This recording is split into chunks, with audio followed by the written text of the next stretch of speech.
and it's a very common problem with startup founders, is they amass this group of mentors around them, and then when they're most necessary, like that's when you're most heads down, and you completely forget about them.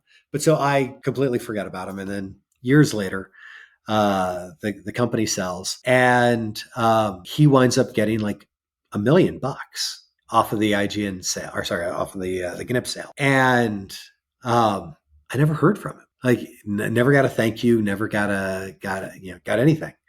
And 6 months later, I went out to New York City, and I looked him up and I had dinner with him. And at one point, I literally just said it to him point blank, like, dude, I'm kind of shocked. You made $1 million off of the equity that I gave you. You never really had to do anything because I always forgot to ask you for help. I'm shocked you didn't say thanks for that.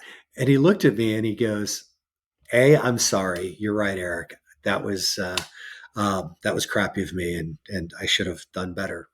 But then he points out of the window of this restaurant that we're at. And he goes, well, here's the thing though.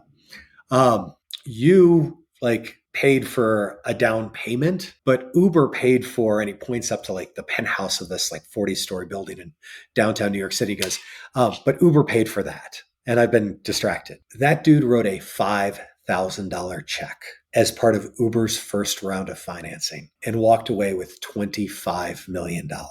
And here's the thing that kills me. Uber and the startup that I was working on at the time, One True Fan, were both funded by first round capital.